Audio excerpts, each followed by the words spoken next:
Hey, all my fantasy football friends. This is Stosh on Sleeper. Tony, welcome to the channel today. Today we have a great episode lined up for you. We have a very good friend of mine, Greg, known as Philosraptor in the Sleeper community. He's joining us today to have a conversation about the latest league news, the free agents, and Greg and myself recently finished up a Superflex startup, a deep one. We ran almost 40 rounds in this guy, and we're going to break that down for you in the second part of the video here. So welcome, and how you doing today, Greg? Oh boy, I'm excited. What a week. So much news. You remember when Calvin Ridley got suspended? That feels like it was 2021. Was it eight Yeah, days ago? that was a Nine few days months ago. ago, right? That he got suspended, right? Yeah. My gosh. Aaron Rodgers staying. Russell Wilson going. Tom Brady is back. Uh, all the free agents. I've never seen anything like this. So much fun. Yeah, and a lot of good guys still out there left to sign. We're still going to see more news flowing in. I mean, yeah, Desean Watson, right? That's on everybody's mind right now. That's got to be the first Oh thing my goodness. to touch on here. What are your thoughts on Watson? Where do you think he's going? What's hot and cold about Watson right now? He's the last real domino to fall. Uh, you have to figure that Cleveland thinks they have a real chance, or they wouldn't have absolutely ruptured the relationship with Baker. Um, all the reporting is that he actually reached out to Atlanta. He's from Atlanta, that he may want to go back there. Yeah, Um, and he said he would waive his no trade clause for New Orleans and Carolina, and they both got interesting pieces, both to trade and for him to work with. So, he's going to go to one of those four spots, it appears, and then everything else is going to fall from there. if you're Deshaun Watson, if you, Greg, were Watson, and you were an elite franchise quarterback who's 26 years old, where would you want to play football from among those teams? Mm.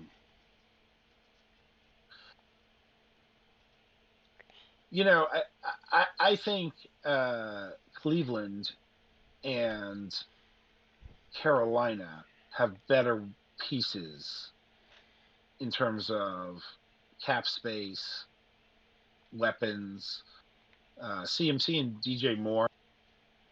That that's all you have to say there is CMC and DJ Moore. Yeah, absolutely. Um, and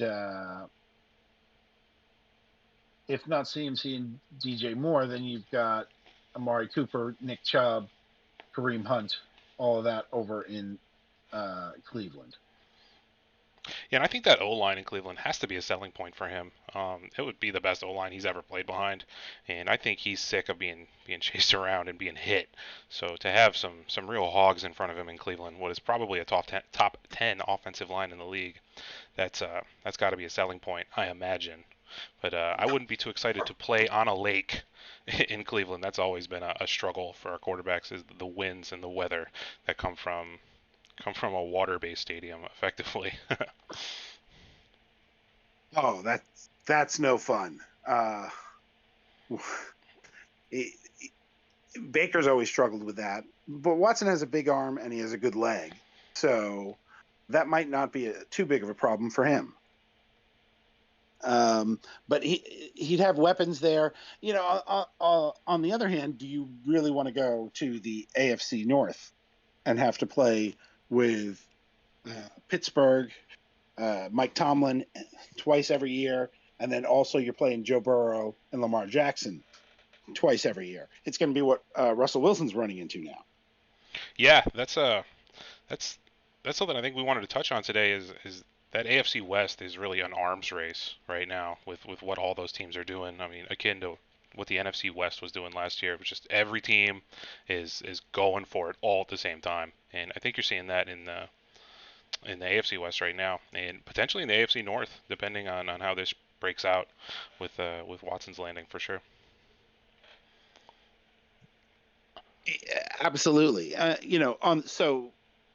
the other hand, you could go to the NFC South, where he's got to worry about Tom Brady for 1 year, I guess, and then everybody else doesn't have a quarterback, Yeah, right? And he's got his pick of Atlanta, which does not seem like a great destination football-wise, but that's where he's from. He was a Falcons ball boy as a child.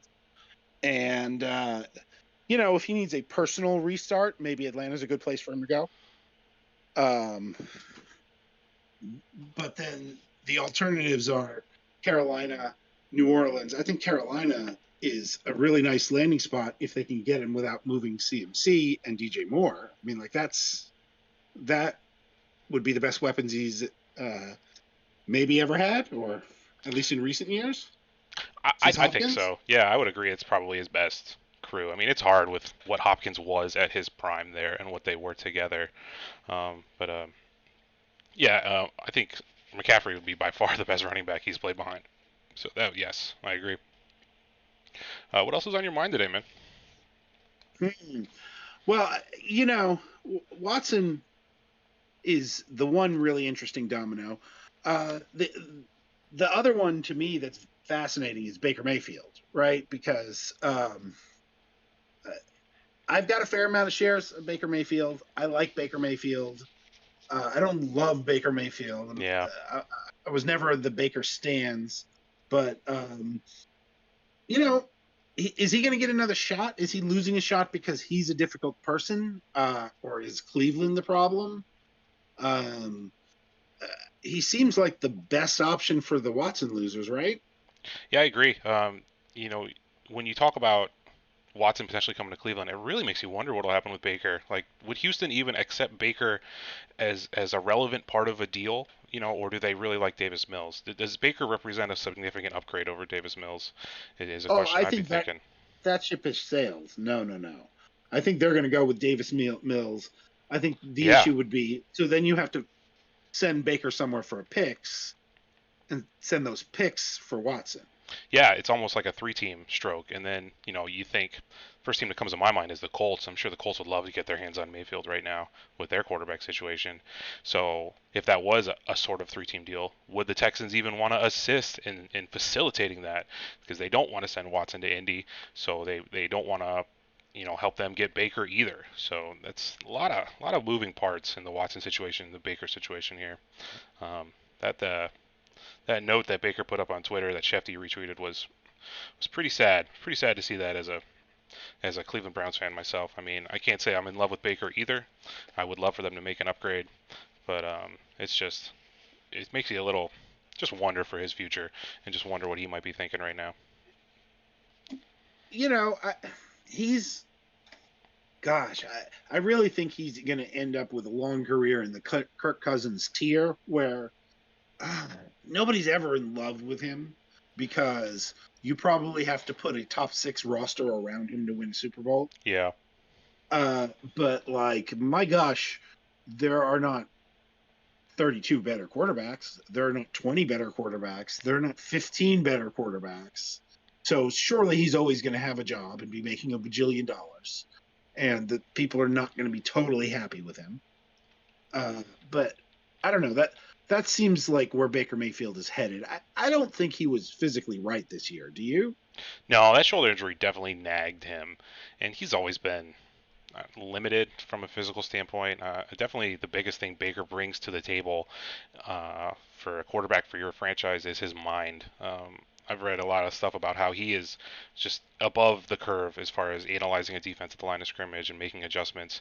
And so when he's already a bit weaker, when the play is live, and to take that injury, he's just basically a detriment. I mean, he's almost hurting your team at that point. There were calls to put Case Keenum in down the stretch, and I didn't even really hate that, honestly.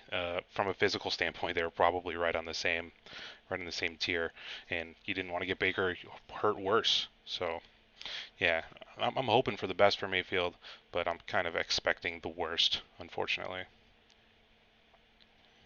Well, where do you think he's out even if they don't get Watson, right? This is what yesterday means, right?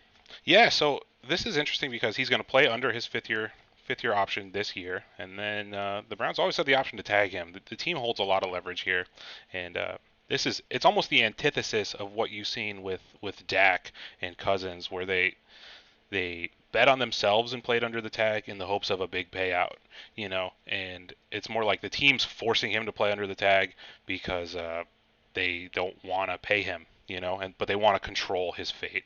So I could see Baker being the quarterback of the Browns for the next 2 seasons. He could play under this thing and then get tagged. You don't think he broke all? You don't think he's burning? I thought last night meant he is burning bridges, and he is going to force his way out.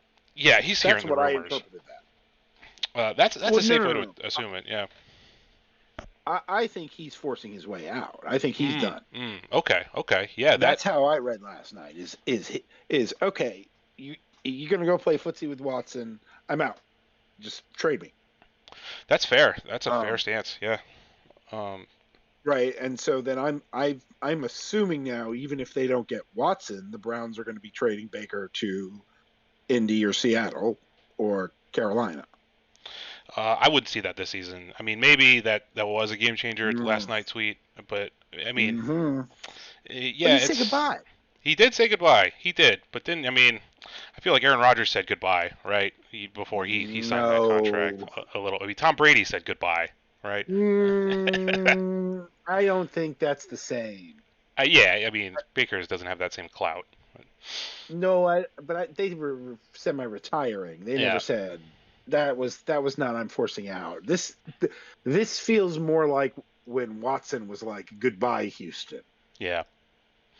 That's how I read that. Is he is going to force his way out.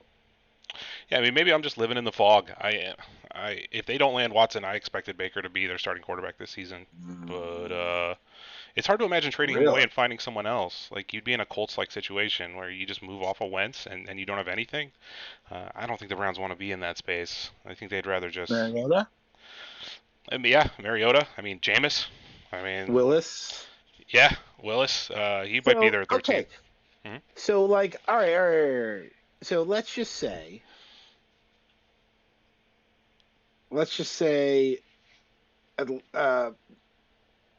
Watson goes to Carolina. So Atlanta sticks with Ryan.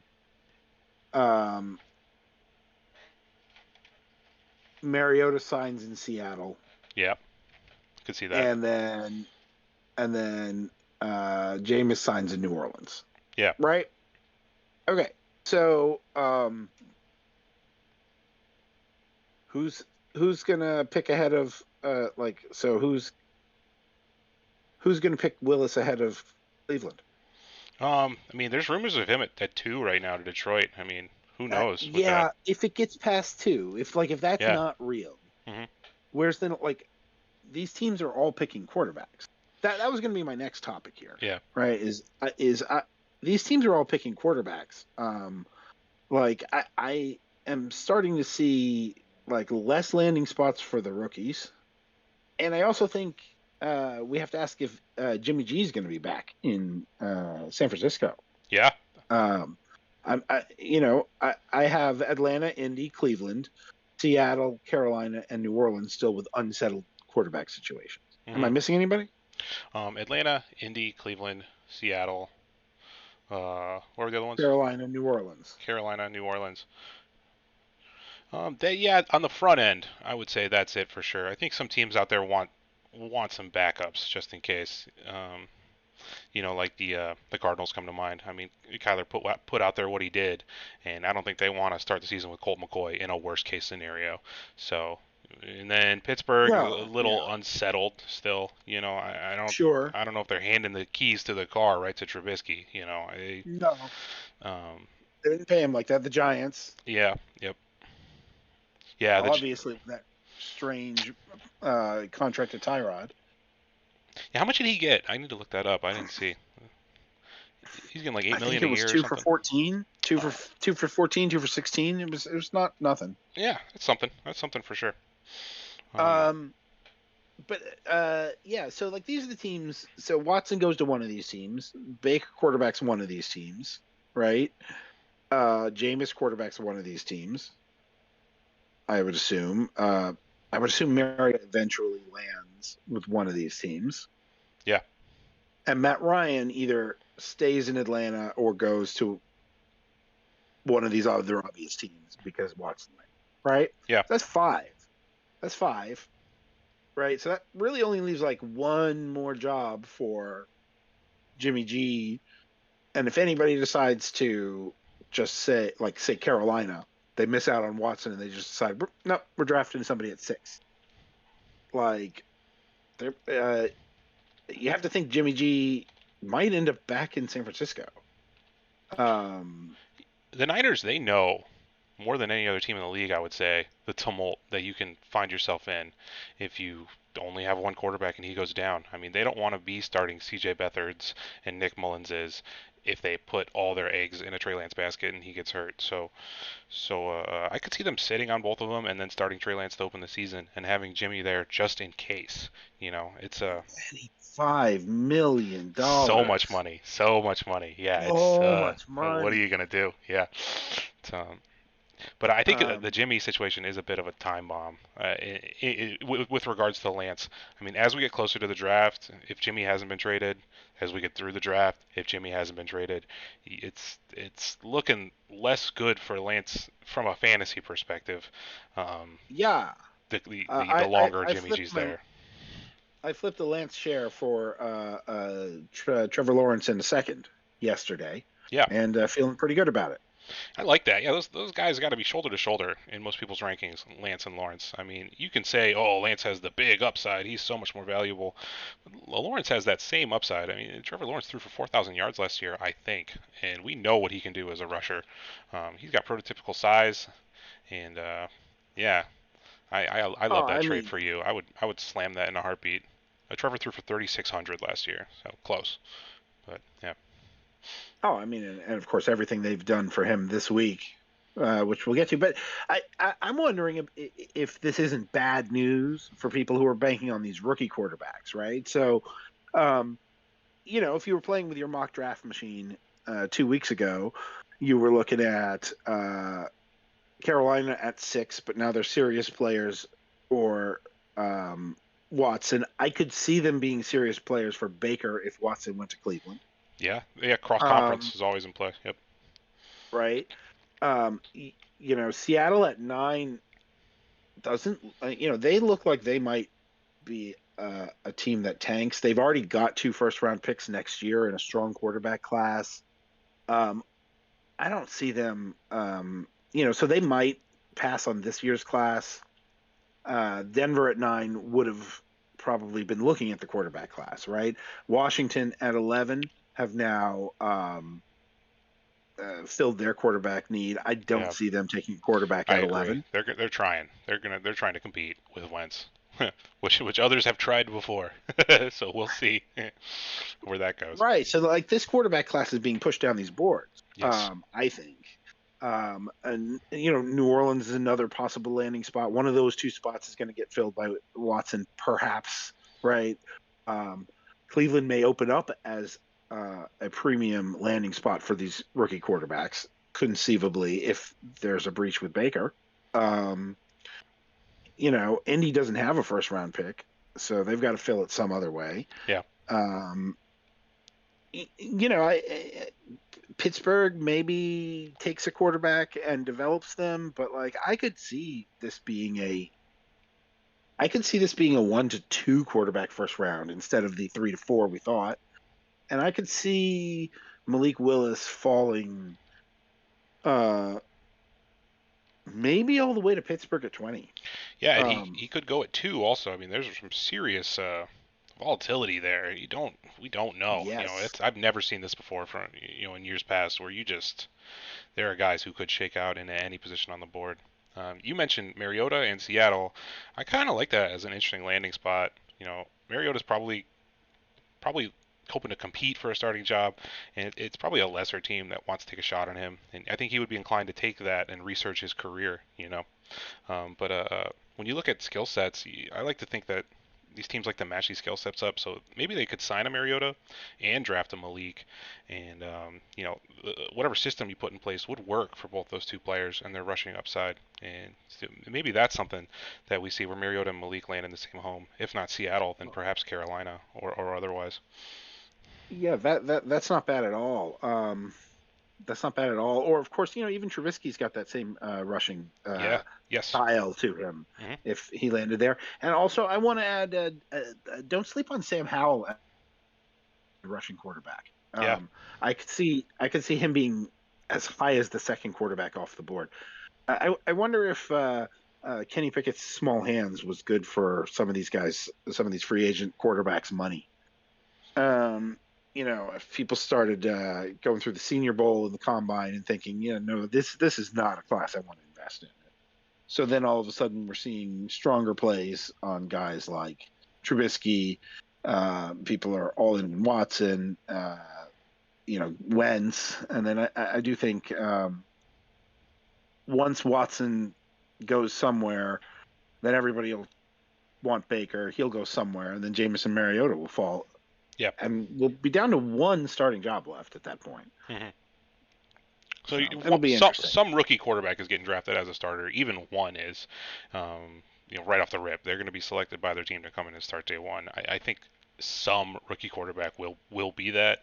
It's hard to say who, and it's hard to say where. But there should be one guy for Superflex purposes that's being picked to come in and start. I think. You think that's a fair case from what you're saying with the... Probably. Yeah. Probably. But, a month ago I would have said 2 or 3. Yeah. Yeah. So, all right. So let's talk about one more free agency winner that I think we need to mention, and that's Trevor Lawrence. Mm-hmm. I know a lot of people do not like what the Jags have done, but I love it. What are your thoughts, Tony? Yeah, I love how they're just putting money out there, putting money to back up their dude Lawrence. They want, at the very least, they want to say we did everything we could for this guy, even if he doesn't work out. They don't want to ever have that case of he didn't work, but we didn't give him enough. Maybe we're seeing that with Baker, honestly. It's a lot of money they put at Christian Kirk. I love the Evan Ingram signing. As a 1 year, come in, show it, see what you got. Maybe you hit the road after 1 year. Maybe we tag you. Who knows? But as far as his athletic profile coming in, I love that.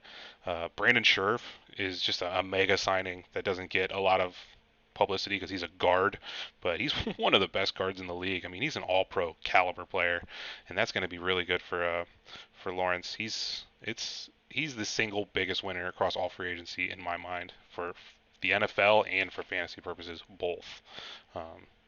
Trevor Lawrence, this fade on him needs to stop. Yeah. Yep. I agree with you completely.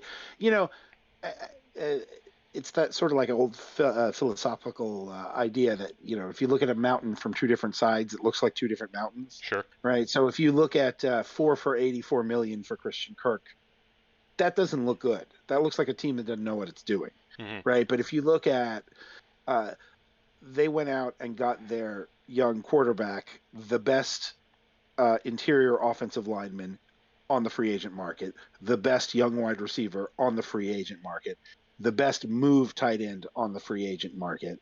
They tagged their left tackle. They're probably going to spend 101 on another tackle, and they might spend 33 on another wide receiver, and then throw in Zay Jones, and they got ETN coming back off of essentially a redshirt year. Yep. Right. That is a team that is invested in its quarterback, and you love to see it. Yeah, did you say it's what do you say the odds are they take a tackle at the top there, Evan Neal, or maybe they go pass rusher? I think I would say 60-40 Neal or Ike Ekwonu up there. Yeah. I think 60-40 one of those two, and then 40% the pass rushers. I think cutting Miles Jack, I think they're telling you they're going to invest in these guys. Also, I think if they had gotten Cam Robinson done long term, then maybe they're doing the edge at 1, right? But they didn't. If you're franchise tagging your left tackle, that probably means we didn't get it done. We didn't come to an agreement on a long-term deal. So, right, I think they'll protect his blind side. Yeah, I think I would go left tackle if I'm Jaguars brass. I mean, you want to get someone in there who's a complement to Josh Allen, the pass rusher. Um, yeah, and I was researching, going through PFF and stuff, and looking at what's the real nitty gritty on the Jaguars O-line, and they're happy with it for the most part, from what I can tell. They don't think their O-line played that bad last year, and maybe they see Scherf as enough. But the point I'm trying to make is I would still take a left tackle at 101 if I'm them. Offensive linemen are at a premium. You have this guy. The success and failure of your franchise entirely rests on the shoulders of Trevor Lawrence. So you need to do everything you can for him. And is having too many good offensive linemen a problem ever? I mean, let's be honest. I think not. So yeah, I would go Yeah, tackle if I'm them. Yep. I'm not in love with Hutchinson or Thibodeau. I think they're both excellent edge prospects, but like I don't know that either one of them impresses me as much as either of the Bosas when they were coming out, or this is not Myles Garrett, which just Von Miller, real generational prospects. These are legitimate top 3 pick talents, but like not guys you cannot pass on, I think. Yep. Although honestly, I don't see that in the tackles either. I don't think there's a ridiculous prospect in this class. All right, so let's move on. We've talked a good deal about the quarterbacks. Let's talk about some of these running back landing spots. James Conner, what do you think? Yeah, Connor. I mean, he did a lot last year. You're kind of waiting for the shoe to drop as far as an injury with him. If you're a Connor owner in fantasy, you're clenched. I've owned him a lot. He's a player I really liked back in like 2020, and I like him coming back. I keep stressing this with the Kyler thing. I don't think anyone's talking about it. If Kyler holds out, it is bad news bears for the whole Cardinals. So that's part of the risk baked in with Connor, along with his injury. But the upside's there. He's a powerful runner. He's a guy they like to give the ball to in the red zone. He can catch the ball. Make no mistake about it. I like them bringing him back. I like them bringing him back without bringing Edmonds back. Connor's your lead dog. You have Eno who can help, and then you have the option to take a running back in the draft. That's probably where you want to be as a franchise. We don't like re-signing running backs in general, so don't do 2 of them in the same offseason. That would probably be a mistake. So yeah, I think Connor maybe has moved into the second round of a redraft right now. Okay. Yeah, I think at the moment I would I'd bet on, for at least this 1 year, it's Connor and Eno. Yeah. I'm not sure about that, but late second, I could see James Conner in a redraft. Let's pivot here to Chase Edmonds. Now, I have some strong opinions about this. I hate this signing. Yeah. I hate this signing so much. Yeah, talk it. Let me know. Yep. All right. So, 2 things were, I loved the idea of Chase Edmonds landing as a plus complementary back, a satellite back with additional work as just a change of pace in a good offense. And I also love the idea of some volume back like Sony Michel or Rashad Penny or Breece Hall landing in Miami. Mm-hmm. Right. And then this ruins both of those things. Yeah, right. Because they're definitely not going to go into the season with Edmonds and Gaskin and nothing else. Yep. Totally agree. Nope. Yep.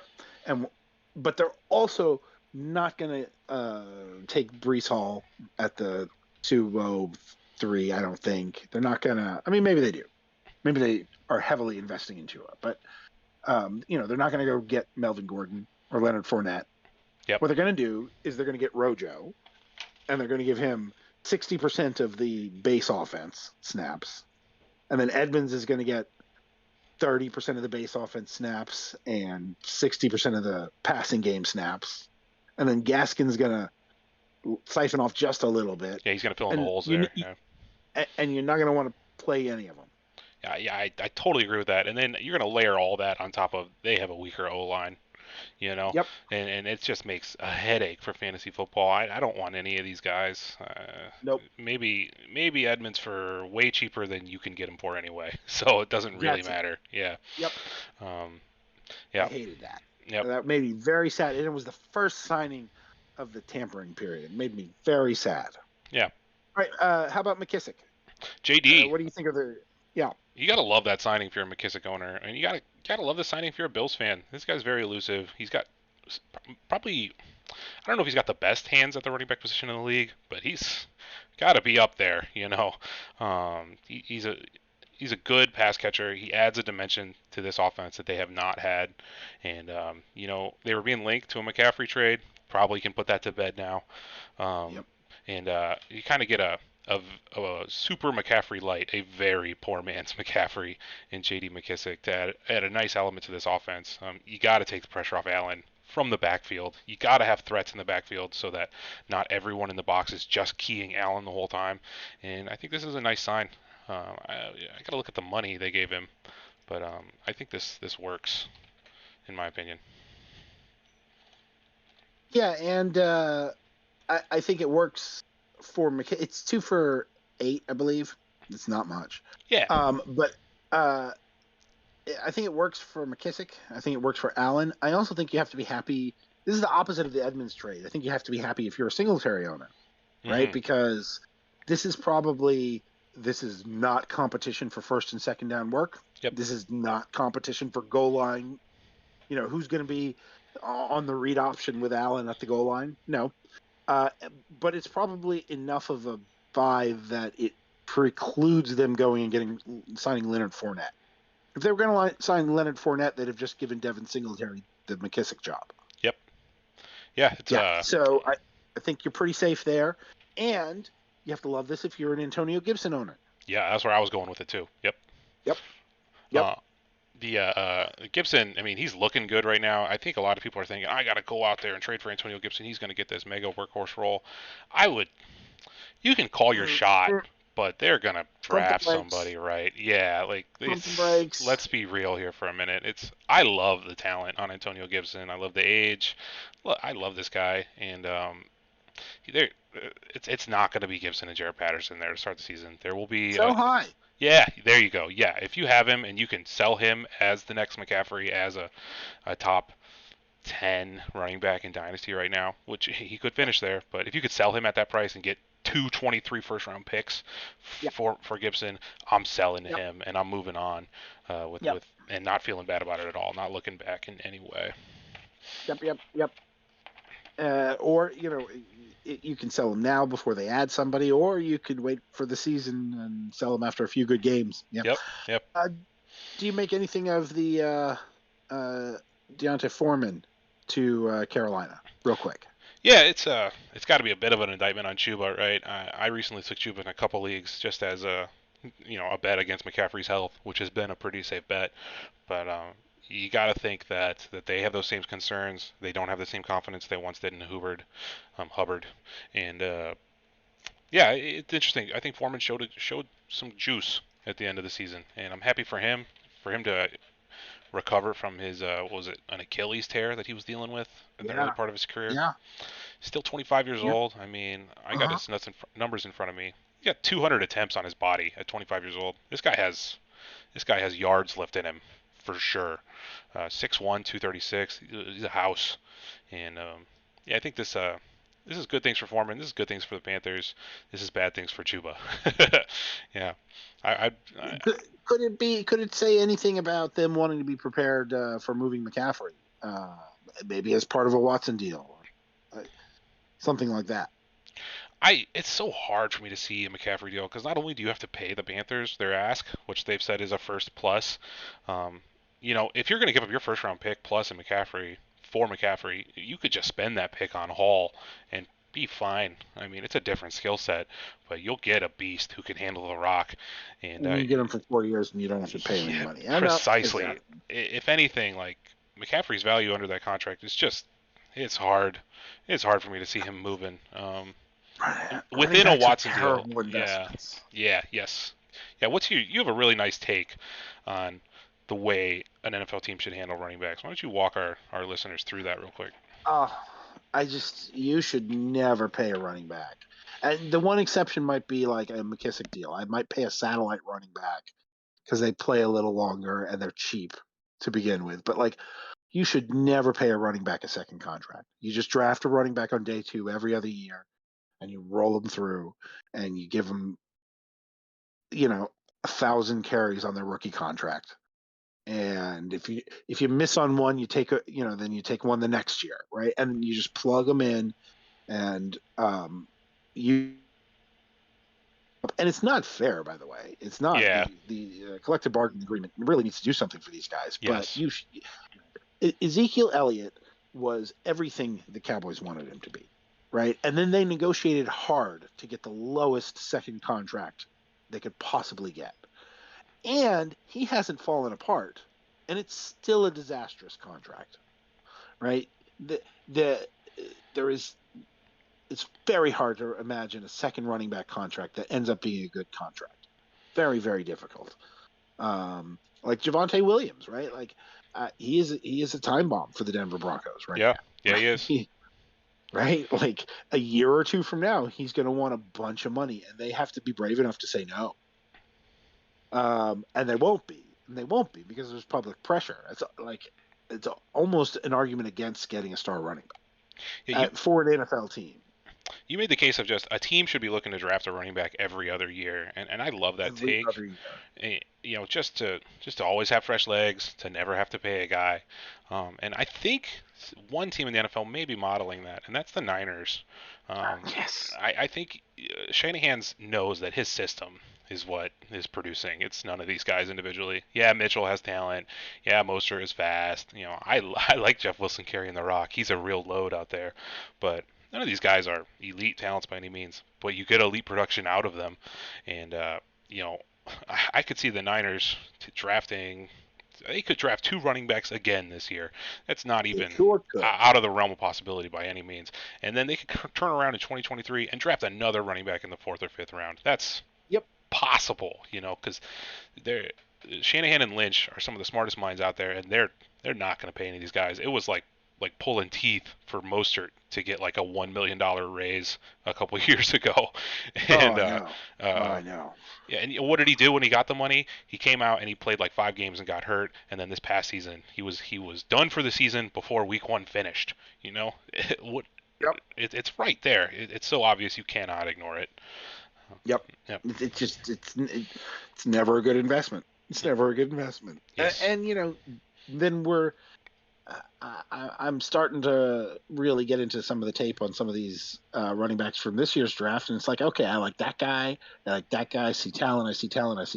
In 2 years, half of these guys are going to be better than like Dalvin Cook, because Dalvin Cook will be 29. Yeah. That may be wrong. He's a little younger than that. I think he's 26 that may right not now. Be, yeah, that may not be the right guy, but like Zeke, right, at 30. These guys get old. Melvin Gordon at 30 will be worse than like 8 guys out of this year's draft class in 2 years, probably. Yeah. And so just like you have to be thinking about it in those terms, right? Okay, so we talked about Christian Kirk a little bit. Do you think he's going to be the number 1 in Jacksonville for at least this year, or do you think this might be like paying your number 2 like a number 1, and then I don't know, maybe draft someone or something like that? The big thing is we play follow the money in Dynasty. Just in even redraft, you're playing follow the money a lot. You're expecting guys who got paid big to do something, and that blew up in our faces with a guy like Kenny Golladay last year.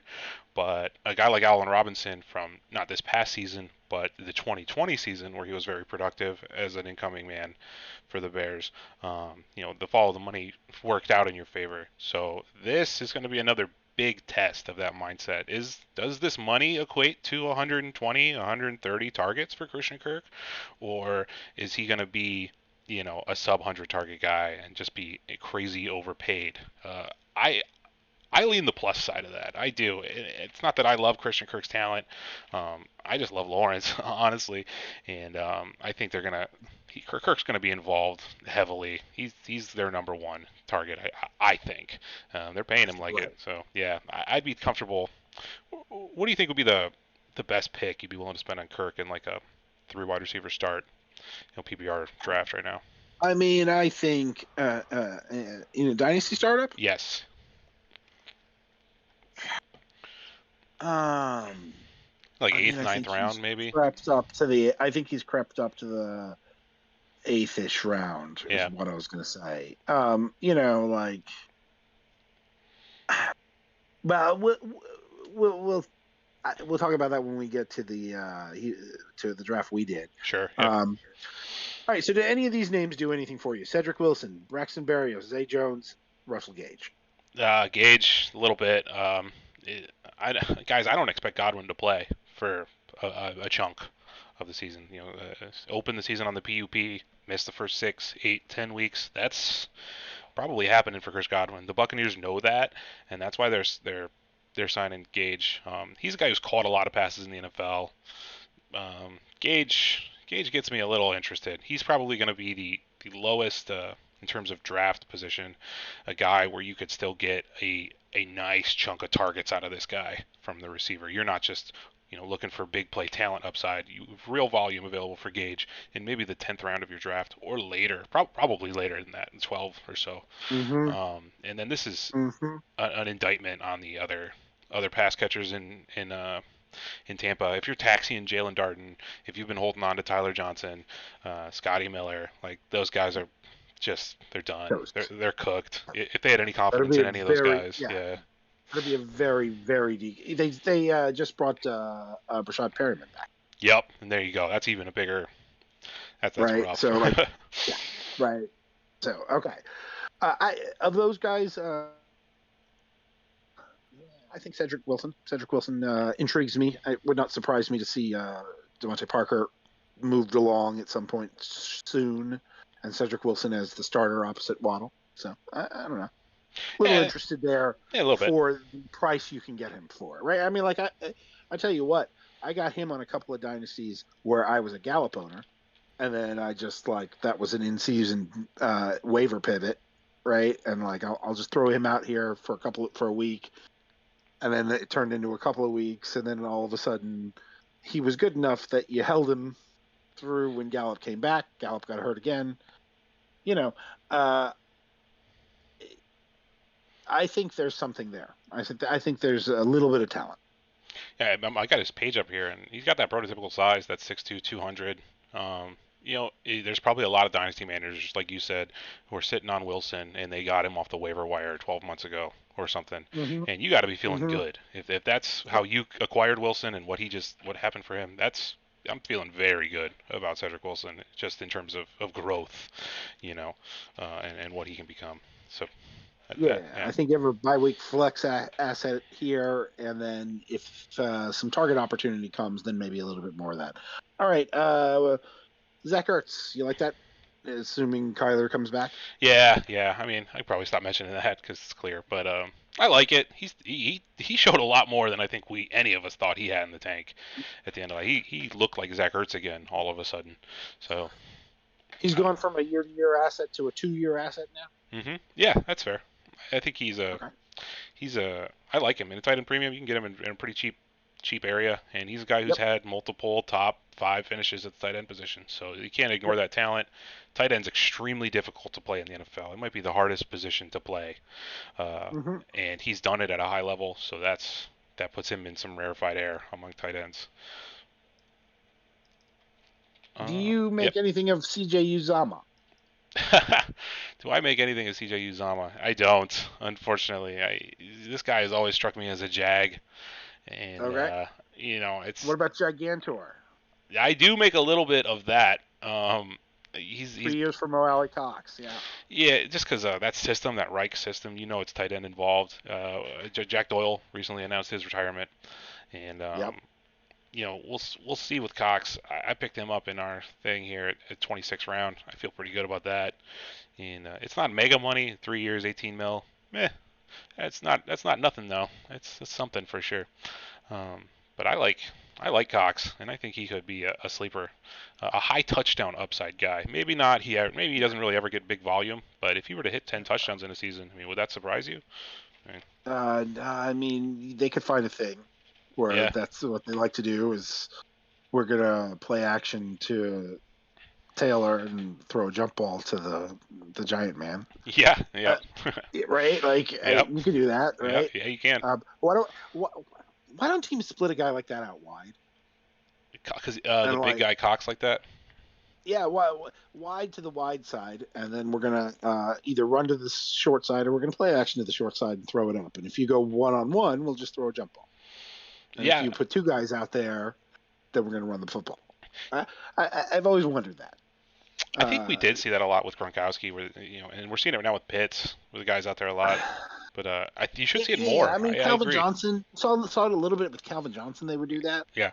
But just a guy who's so big, like Miley Cox. Anyway, all right, let's talk about some best availables.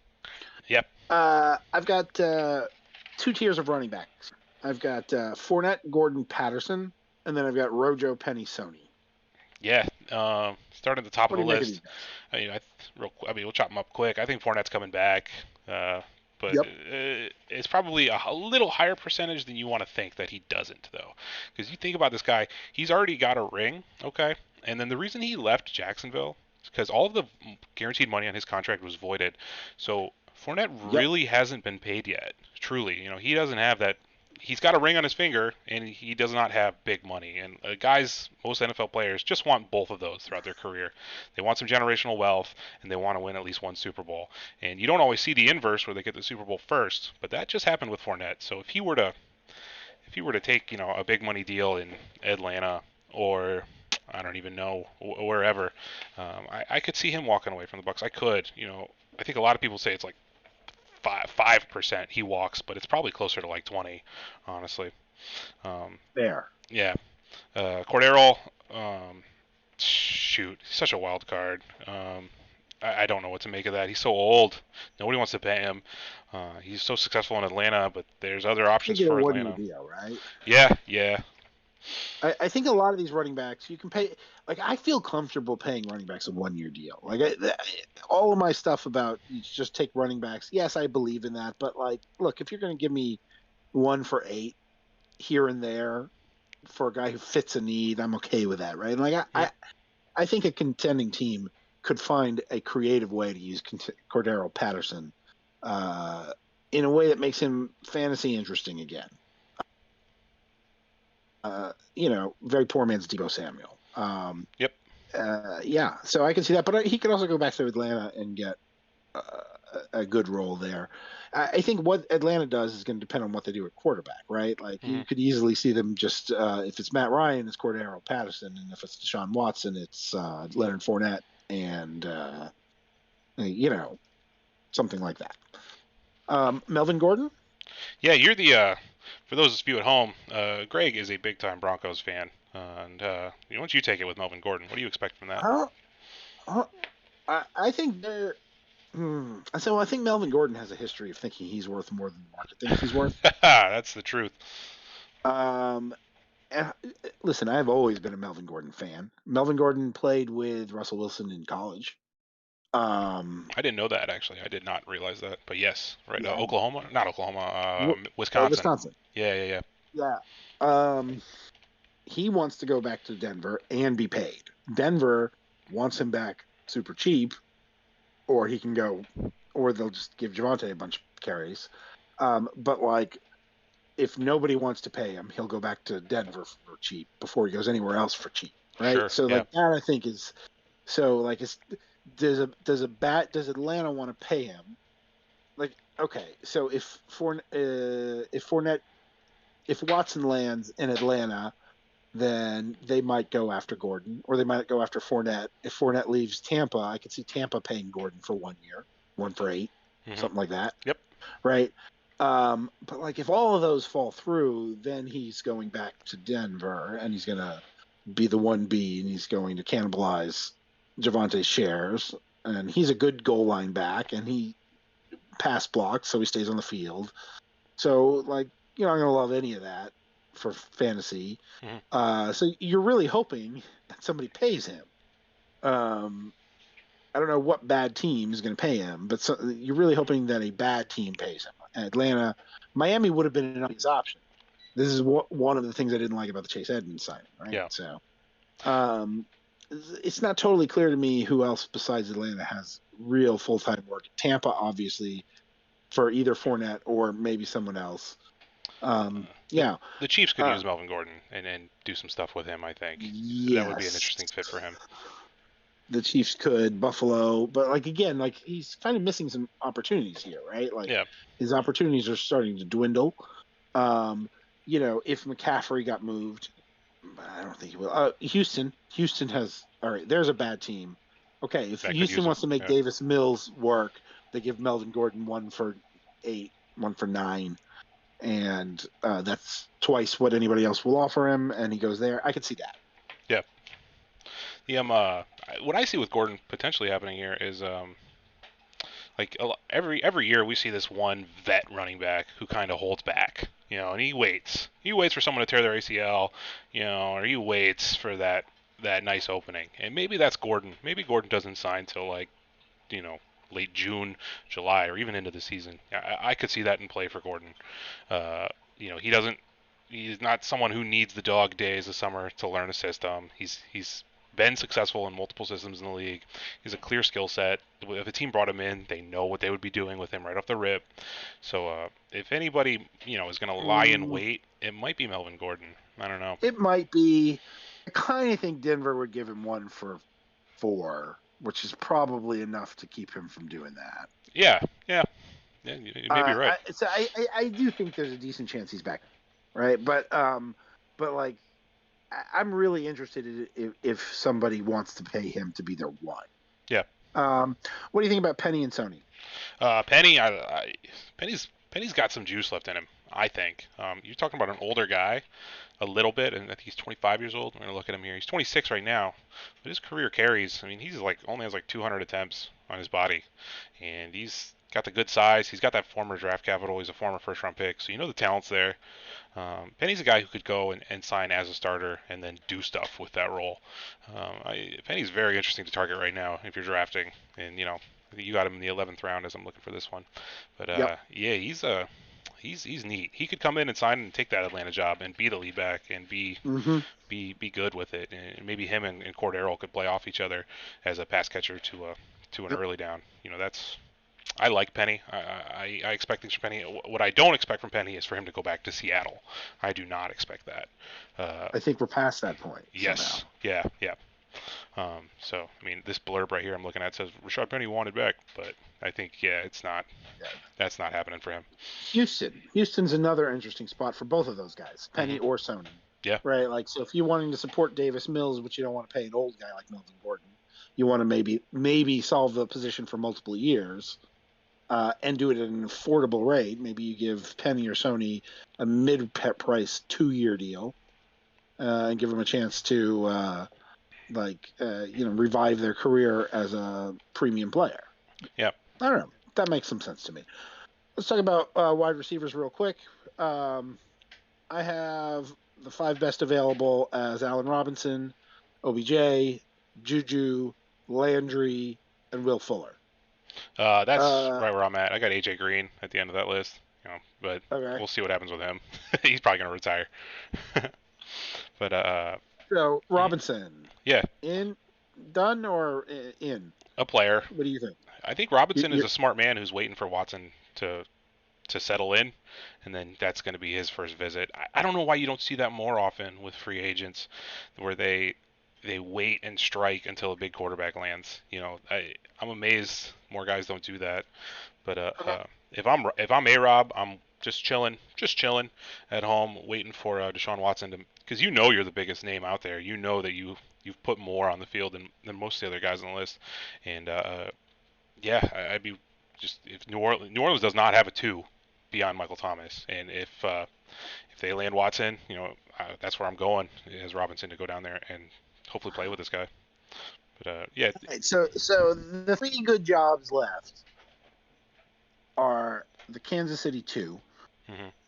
the Atlanta 1, Yeah. and wherever Watson lands, right? Yeah, that Atlanta 1 jumps out, right? I mean, maybe Robinson. Just Yeah. goes there. Yeah. Gets money to be a volume hog on a bad team. Mm-hmm. That'd be good for his Yeah. fantasy stock. I mean, It would. his owners are hurting right now. They're hurting big. Yeah. So to hopefully get some nice Matt Ryan targets, which will probably be the best quarterback he's ever played with, as a number one in an offense with something in Kyle Pitts to take some pressure off of him. Yeah, I could see Robinson having a nice resurgence, and I could see him landing there even without Watson. Who do you like among the remaining receivers? Where do you want to see him land? I want Juju to go to Kansas City. As a Bronco fan, I don't want to see that, but I really, really, really think Juju in Kansas City as a dynasty owner. Yummy. Yeah. Yummy, yummy, yummy. And I think Juju needs to get away from that team. I have a decent number of Juju shares.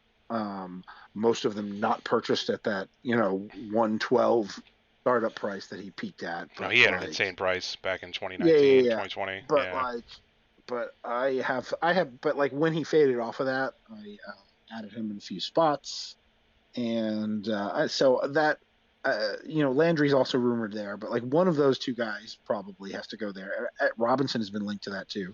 One of those guys has to go there. But yeah, that team was better with Watson, with Sammy Watkins out there.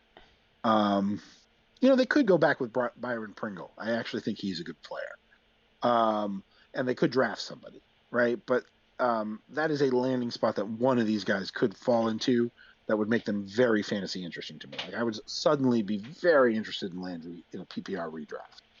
And at Pittsburgh, they utilize 3 wide receiver sets a lot. That's like their formation they're trying to be in, or at least it was with Ben. Do you see someone stepping up in Pittsburgh into that void that's opening up and becoming relevant in fantasy? I mean, James Washington or a Ray or something like that? And Washington's a free agent. He's actually a real deep sleeper for me. Oh, okay, yeah. I didn't even realize that. McLeod. Yeah. Yeah, I could see somebody paying Washington to be the 4, and then he wins a 3, or a bad team paying him to be the 3, and he actually gets snap share. A deeper league guy. But yeah, no, I could see them drafting somebody. Honestly. They're real good in that day 2. Yes, they wide receiver pool. OBJ, you just think goes back eventually? I don't expect him to play at all this year. I would put his over under in the regular season. That injury was rough. It's the second time he's done it. It was super late in the season. He's an older guy. There's no pressure on him. That team's going to be good without him. They're going to make the playoffs without him. Are they going to sign him though? Yeah, I mean, they were hammering. I think they will sign him. I kind of left him off my list just because I think it's kind of a foregone that he'll go back. I think he likes it there. I think he wants to play with McVay. He wants to be with What's Stafford. the Robert Woods contract situation? What is the Robert Woods contract situation? We're going to bring up Sports Track and take a look at that. Robert Woods contract. He's got to be creeping up on the end of it, right? Right. Robert Woods. He's coming back off an injury. He is under contract through the 2025 season, but he's in his out period right now, where they could just drop him off. But he's set to make between 10 or 13 million for the next 4 seasons. I had until OBJ tore his ACL. A lot of initials here. I had them cutting Woods, and or I had them moving on from Woods, and bringing back OBJ. But a lot of questions there. I mean, he's 29, and he's set to make $13.5 million in 2024 as a 32-year-old man. I don't think that's happening. I think Woods is hitting the market sooner rather than later. Yeah, absolutely. Well, it's not later, yeah. Okay, did any of these names do anything for you? Yep. Traquan Smith, Antonio Brown, no. Marquez Valdez Scandling, no, not Jamison really. Crowder. A little Green, E.Y. Hilton. Green and Crowder jump out. Green for his past, and the fact that he just did it last year. He had some fantasy relevant games. He was occasionally startable, especially in the beginning of the season. If you took Green in your 17th round or whatever, you got some good starts out of him. Crowder, I mean, he's a slot guy. He's a volume guy. you talk about a slot in Kansas City. I mean, maybe Crowder lands there for cheap. Maybe he's just pursuing a ring. Crowder's mostly played on terrible teams his whole career, so he's gonna want to maybe pursue some success in his professional life. And I've always loved Crowder with the ball in his hands. I mean, I think he's very evasive. He's you want to get the ball to him in space. He can make noise with that. So yeah. Only 28. Mm-hmm. He's not ancient. Yeah. Unlike a lot of these other guys on this list.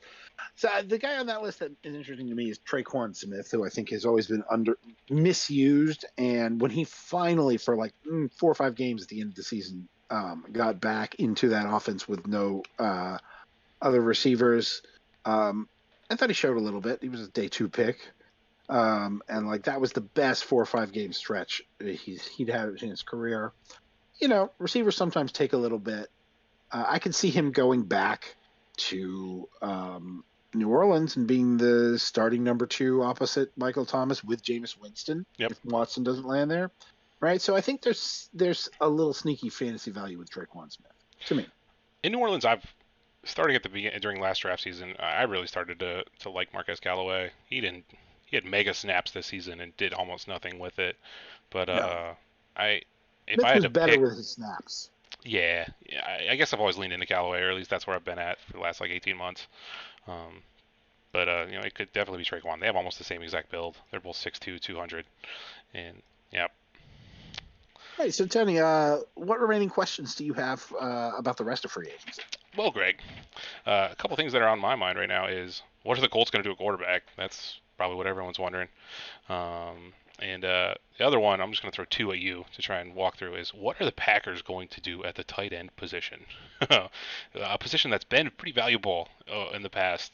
Rodgers likes to utilize his tight end. So what are your takes on those 2 things? Oh, second things first. Yeah. For Dynasty, I'm stashing a decent bit of Josiah DeGuara for free. Mm-hmm. 3rd round draft capital.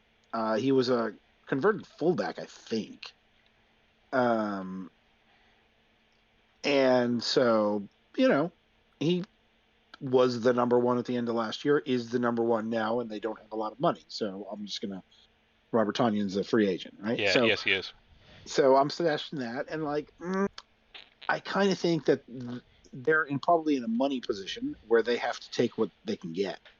And so maybe somebody goes chasing a ring for cheap, but you can't bet on who that's going to be.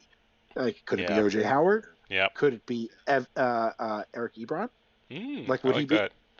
I think Eric Ebron's like a sneaky dynasty ad in a 2 tight end league. Yeah, he's probably on the waiver wires in a lot of places, or you could just get him for like a 5th round pick from someone. Yeah. He's 28. Tight ends last till they're 32. He was the tight end 14 2 years ago in Pittsburgh. Then he got hurt, and Freiermuth stepped up last year. Now he's free again, right? So, I can see that. Again, O.J. Howard is one I like.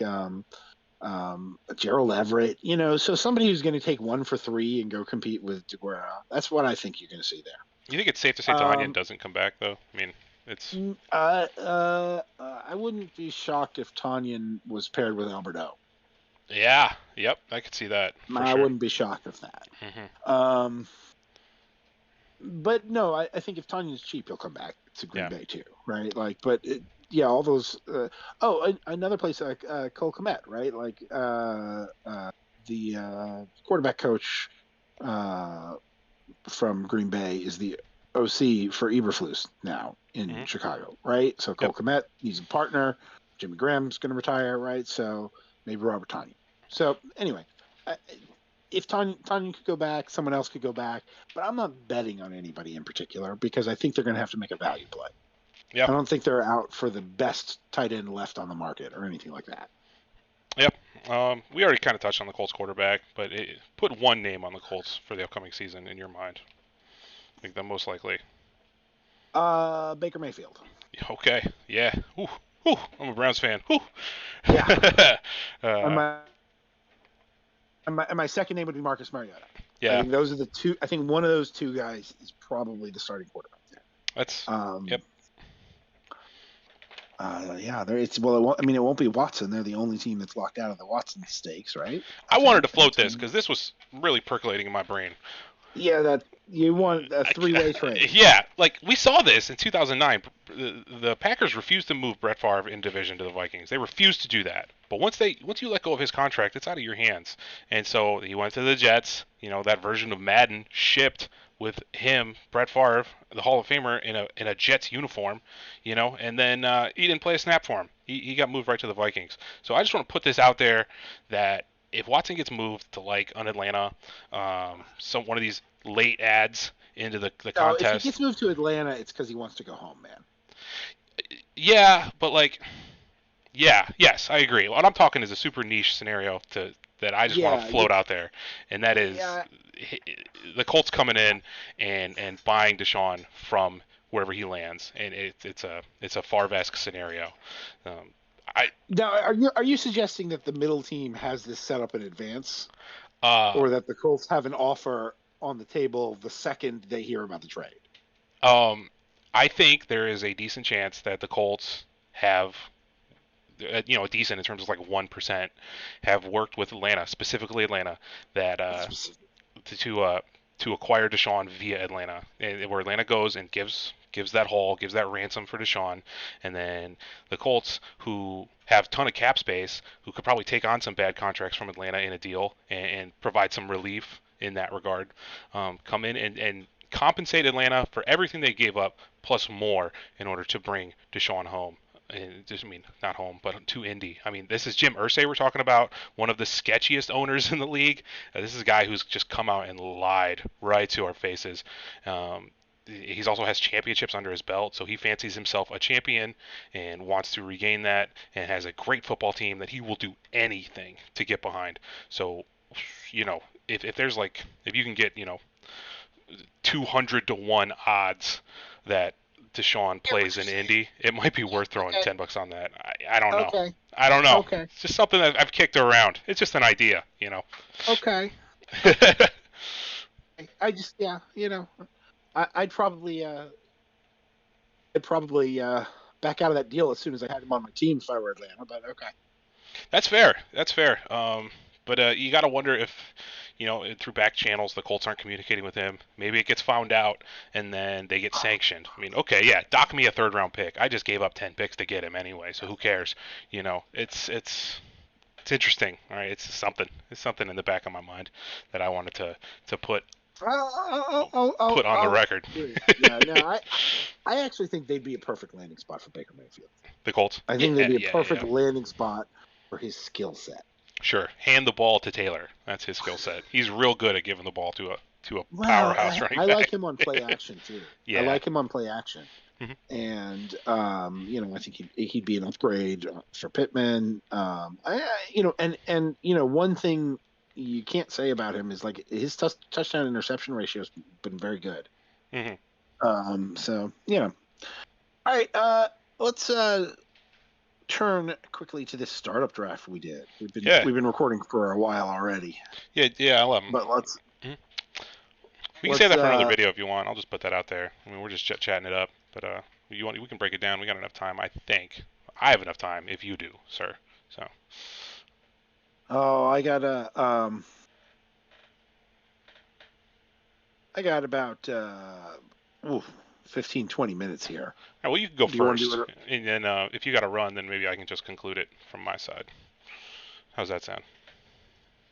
Well, what did you think of your team? What did you think of your team? Well, first of all, we're in the taxi stand here, guys, and this is a 2 tight end start, tight end premium league. 3 wide, 3 flex, 2 running back. So you're looking at 8 starting skill positions. This is 5-point passing touchdown. Those are kind of the nuts and bolts of what you're looking at here. There's a 6-round rookie draft attached to this thing, and instead of kickers representing rookies, we actually did defensive players, just because there's more of them in the pool, and you can run out of kickers if you're doing a deeper rookie. For my take on it, I was sitting in the 10 hole. Not super stoked about that. Right off the rip, I felt like I had to pull a rabbit out of my hat to be more competitive. Since there's no inverse rookie draft attached to this thing, I'm not getting free juice, with a 103 rookie. I got to go out there and find my value in some way. So, I traded off my 110.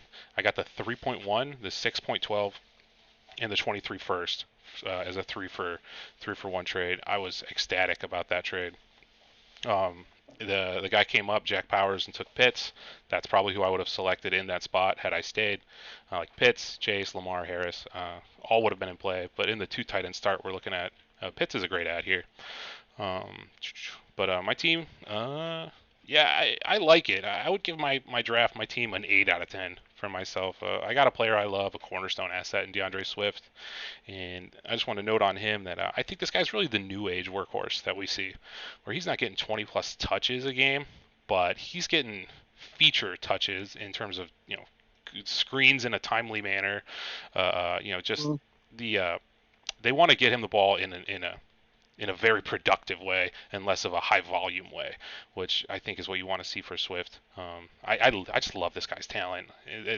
I love his talent. It's just that simple. So that's why I got him there. And then Trey Lance fell to me at the 3.1.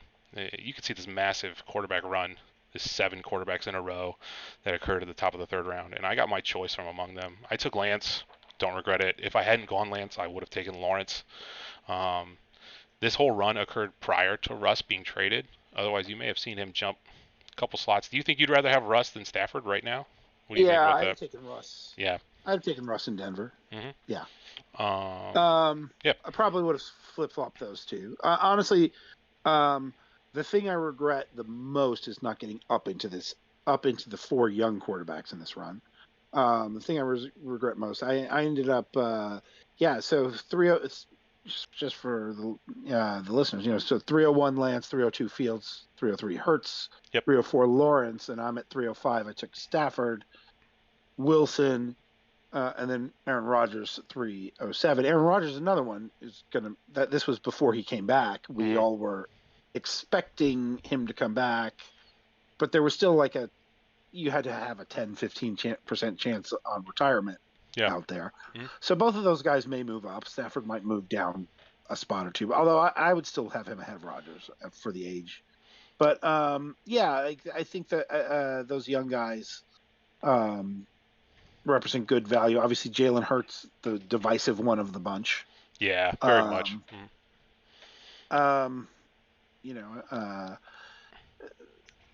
Maybe a little bit of a homer pick from a Philly fan there. But yeah. But not. But I will tell you that there are plenty of good dynasty analysts who have him ahead of one or more of those second-year quarterbacks there. So I think Russ moves up only on volume. I think he will set, if he stays healthy, he's going to set his attempts record, his career mark in attempts. Yeah, he's only and ever should thrown translate. About 550 is about where he's topped out at along the way. You're probably thinking it's 600 plus for him now. Right. Yeah. So I would move him up a little bit, but I thought Stafford was a very safe play, and I think one of the lessons that I've taken out of this is you have to play a little bit safe with your quarterbacks. You got to get them. So I loved your young wide receivers. You went and got some Deontay Johnson and some DJ Moore and some Elijah Moore. I think that was your bonus pick, right?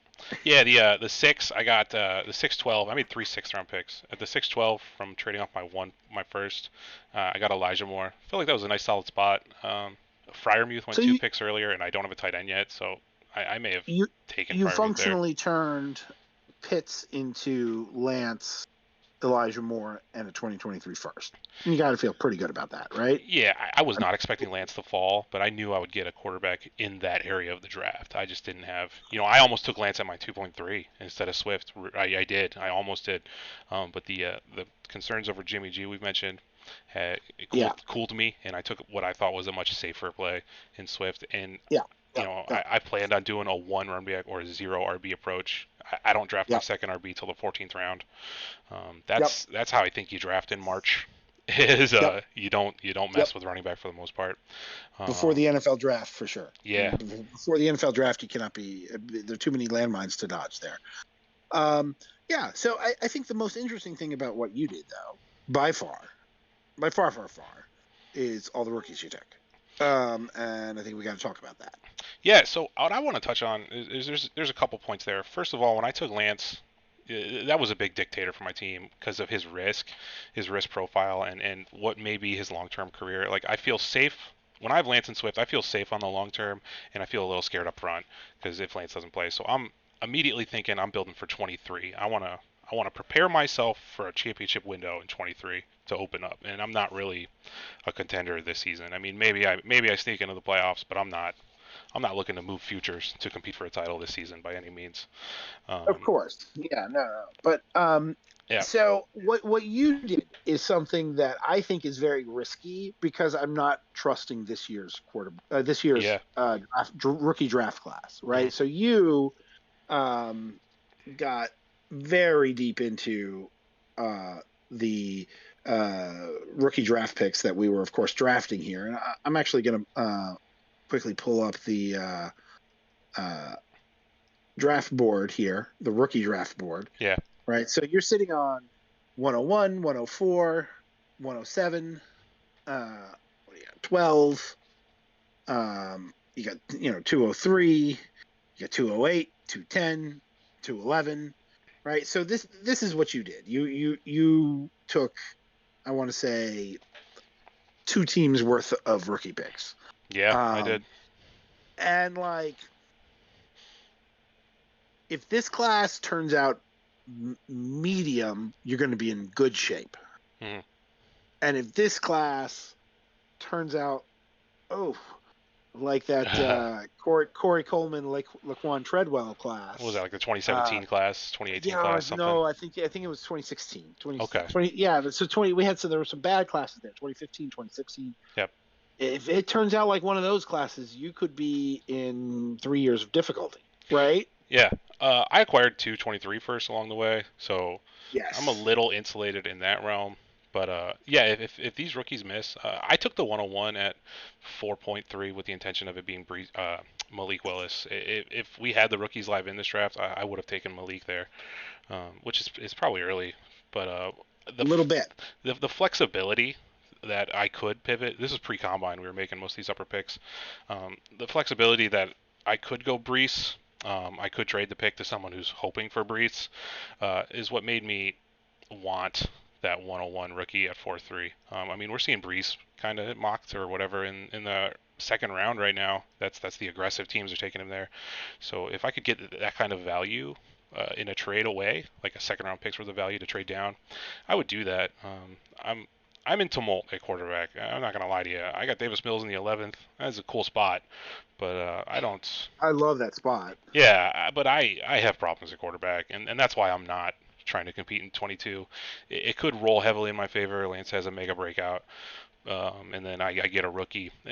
But yeah, I came back and I took the 104 rookie in the 6th round, the 6.3, just because if I do want Brees at 101, maybe Corral or Pickett at 4 is something I'm looking at, And I just kind of kept doubling down with that with the rookies. I got the 107 with that in mind. Maybe the 107 Sam Howell falling, and I just wanted to stay in position where I can get a nice rookie QB somewhere, and hopefully that guy pans out. We'll see. Yeah, I mean, I really think that this week of free agency has not been good for the rookie quarterback class. No. Anyway, I just think there's some risk there. Yeah, I went pretty on my roster. I went pretty heavily at the quarterback position with Burrow in the first, and then Matt Stafford in the 3rd. And the guy I kind of wanted to talk about a little bit here, I took Zach Wilson at the 505, and then I took Baker Mayfield 905. And I got Marcus Mariota late. So I'm somebody who invests in his quarterback position. But I really want to talk about Zach Wilson, right? So nobody likes Zach Wilson. They don't. Right? You're right. Yep. No, he's going more than 2 rounds behind Lawrence and Fields and Lance. Yeah, he's left for dead out 2 there. of whom he went ahead of. He's going 2.5, a round and a half behind Mac Jones. And is it just the name on the side of the helmet? Because I actually thought he was fine when he came from his injury last year, Yeah. right? I mean, if you look at his game logs, he was a mess through 5 weeks. He threw 4 touchdowns and what do we got? 8, He's got 9 interceptions. 4 3 touchdowns and 9 single-digit performances. interceptions. Yeah, a bunch Yeah. of single digits up there for in terms of fantasy scoring. Real A rough mess. start for him. Yeah. Real mess. And then, he gets hurt. He comes back, and you see he's throwing 5 touchdowns to 2 interceptions. He's got 4 rushing touchdowns. He's not a dynamic runner, but he's got some like Dak Prescott level rushing skills, and so we've got good performances. People like Elijah Moore. People like Michael Carter. So people like his weapons. Even Corey Davis, I think, is a half decent under the radar wide receiver buy. Mm-hmm. They might add somebody. He's only 22, and yet people are completely out on this guy. To me, getting Zach Wilson at 505 really made up for missing on the guys in the 3rd round, Lance and Fields and Lawrence, because other than the name on the helmet, I really think there's a lot to like about the upside to this prospect. You may have to wait a year or two, but I think he's got a live arm, an athletic build, and just a little bit of moxie. And so, and kind of a prototypical height, weight, speed. So, what did you think of that? Is that like way too high? Are you out, or are you following the draft capital there? No, I think that's I think in a smart draft, and this was a very smart draft for it. I've done 4 startups, and this was definitely challenging to draft against these other 11 men in here. These are some smart fantasy minds, absolutely. And so I think in a smart draft, you're seeing Zach Wilson go in the 5th round. And I think he's worth it. The big question that I have is, how do you feel about Saleh? Do you think he is the man? Do you think he's going to take the Jets to success, or do you think Wilson maybe has to wait for his next coach? No, I think Saleh is a solid coach. Sure. But he's also a defensive coach, right? So Wilson's development is going to depend on his management. He's not going to be calling plays. He's not going to be training him up with a technique, right? Mm-hmm. So he's going to have to build a good staff and, manage the player, right? Manage the person, but I think that they're putting enough weapons around him. It's the only softish division in the AFC, right? Patriots and Dolphins don't scare you too much. No. I guess the South is pretty soft, but yeah. So I think that's.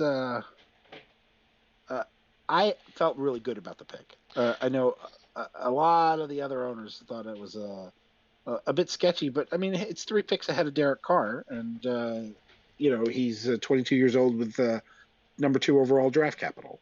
I don't get it. If you had gone rookie in that mode, you would have had the 103, and I would definitely rather have Zach Wilson than the 103 rookie right now. There's no question in my mind.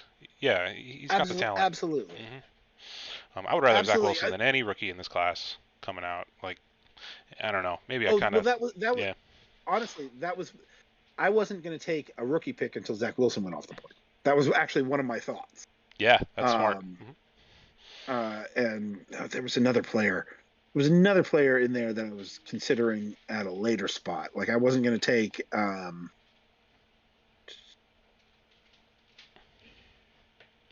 wasn't going to take a 2nd round pick until Gabe Davis came off the board. It was like another rule I had. Okay. There's certain guys where I'm like, if that guy's still on the board. Deontay Smith, I didn't end up getting him, but so like I wasn't going to take a pick after 8 until Deontay Smith came off the board, right? So there were a couple of these younger players where I was pegging them to draft picks and saying I'm not going to go into higher than this because I think there's like I'm guessing at where the tier breaks are, right? Like I don't want to be in that tier of rookie if I can have this 2nd-year guy who didn't bust. What's your least favorite pick you made? Where do you like, I could have done better there? Yeah. So I think I started chasing with Rashad Penny. Like, I feel like Davis Mills and Devin Singletary, actually. Although I didn't see, I thought the Bills were going to end up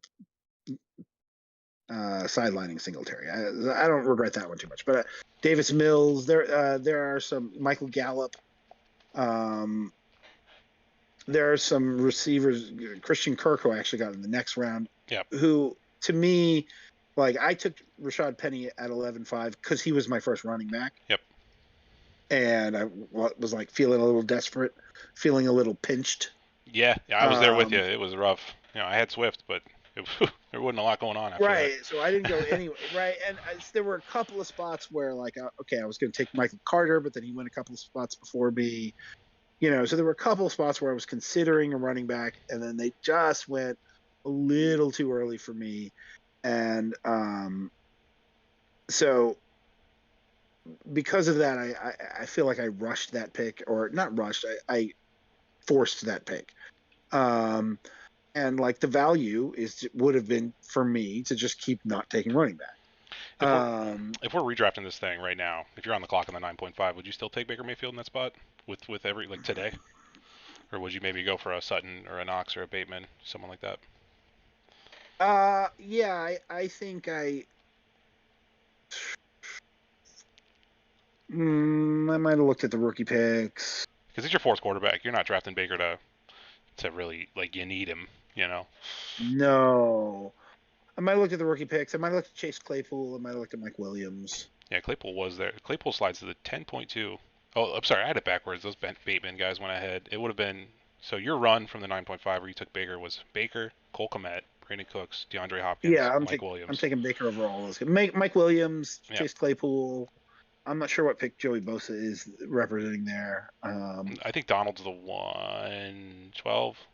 I don't remember. Yeah, no, I'm not sure. I mean, see, to me in Superflex, Baker Mayfield is going to start somewhere. Yep. He's going to be a starter for several years. Like, would you give it? Like, yes, you would happily give the 111 for that. So yeah, no, I'm Mike Williams maybe. Williams. Yeah, that was pre his extension. Without knowing. Yeah. Yeah, I'll tell you. I mean, Christian Kirk, I would have taken over this spot now, but like that's after landing spot and seeing the $84 million. In retrospect, Davis Mills would even be a consideration here. Sure. I'm starting to think they like him, which matters more to me than whether I like him. Yeah, almost. Absolutely. It doesn't matter what you're thinking from your home, your basement. For me sitting in Northeast Ohio, it doesn't matter what I think of Daniel Jones. What matters, or whoever. Just throwing him out there. It matters what that team thinks. And you're trying to read their mind. That's what we're doing in this game. You're trying to gather information, read interviews, listen to the pundits, listen to the pros, and peer into their brain and make decisions off of that. My least favorite pick, for what it's worth, is at the 8.3. I took Brandon Ayuk. I hated this pick. I was busy at work and I just slammed Ayuk. I don't. If I could have one pick back, it would be this one. You see where that is. Brandon Ayuk. I took him at the 8.3. The very next pick was the 108 rookie. I think I'd rather have the 108. I think you're fine. No, I mean the guy you missed there is Jerry Jeudy. That's exactly what I was going to say. I should have taken Jeudy. This is before the Russell Wilson. Yeah. By the way, this is before the Russell Wilson move, right? So I had Michael Pittman and Jerry Jeudy, and Brandon at 7.5 as my next three guys. So, and I was shocked that one of them came. I took Pittman. I was shocked that Jeudy came back, but I like Ayuk. I like Ayuk absolutely plenty. I like how Jeudy was going to get a quarterback. Well, I like how Ayuk's a soft bet against a Debo injury. Debo's been hurt before. If Debo goes down, Ayuk steps into a bigger role, and I'm willing to take those bets. I think there's enough volume for both of them, honestly. Sure, yeah. But I've been eating up Jeudy and Sutton both in all three of my other recent drafts, I've been getting shares of those two guys because I've been expecting a big time quarterback to come in. And as soon as I made this selection of Ayuk and saw the 108 go, and saw Judy on the board, I was like, boy, I probably got the third best choice from among those. Yeah, that's my regret pick for there sure. you go. One thing I really liked about my draft is I feel like I think you need to have an idea where the tiers are going to go on these in the rookie draft. And I got 106, which I really feel like it's going to be. I think you're going to end up probably with the running back 3 or the quarterback 2 at 106, right? And so I ended up at 205, which I think is probably like the same value as 110. It's all wide receivers in that spot, So I felt like I ended up in those spots where I didn't have to overpay, but I got the right amount of value. Because I know you and Unexpected Parole, one of the other owners, took up almost fully a third of the draft, I think, between the two of you. The rookie draft, like you guys each drafted a ton of rookie picks, and so even though I ended up with 7 picks in a 6-round rookie draft, I didn't pay too much for them, and it ends up being like the 4th most rookie cap. Yeah. So I felt pretty good about like knowing where the tier breaks were. I felt pretty good about the prices I paid for the rookie picks and the amount that I ended up with. So that was one of my takeaways. Is like be aware of where the tier breaks are in the rookie draft if you're drafting rookie picks.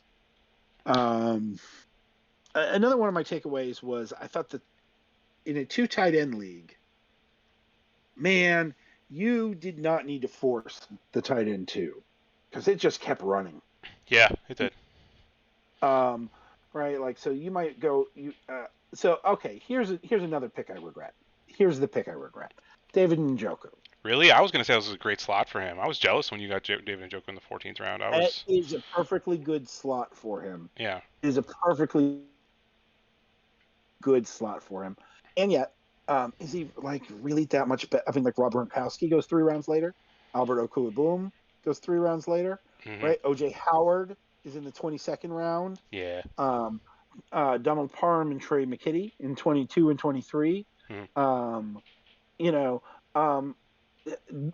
Josiah DeGuara. Maybe he's the starter for Aaron Rodgers. He's in round 25. Yeah, he went low. Low Alley Cox, round 26. Right? Like you see how this keeps running. Eric Ebron, we mentioned him today. It's round 29. Right? So, if Howard leaves and Gronk comes back, then that means Cameron Brate is a Gronk injury away from a highly streamable tight end 2, round 31. So, like, I feel like forcing the tight end 2 is a mistake. Like, if you're getting a tight end 1 in your tight end 2, that's different. Yeah. But I think forcing the tight end 2 is a mistake here. Trubisky goes 2 picks after you select Njoku. Safe to say you'd rather have Trubisky than Njoku on your team. For sure. Yep.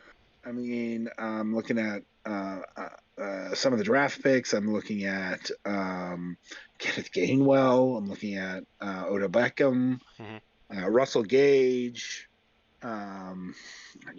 Maybe this would have been a trade down spot even, right? Yeah, like, somebody else wants Njoku, and you get a 23-second from him. Maybe in a 20th round pick. For them to go up there and get him, something like that. Or you even move 14 and 20 for 16 and 17.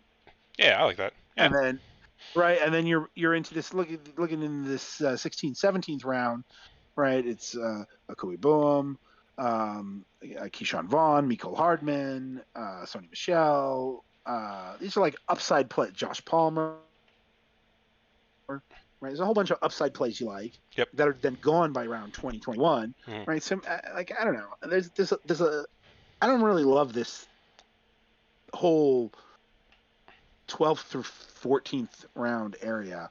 And there's a bunch of tight end 2s in that area, like Logan Thomas. There's a bunch of Dan Arnolds in there, Evan Ingram, Troutman. Smith. Maybe he does something finally. Troutman. Yeah, there's a whole bunch of this stuff in here, and like I don't know that it's valued. Maybe rookie picks through that section would have been more sensible. I don't know. Just that's kind of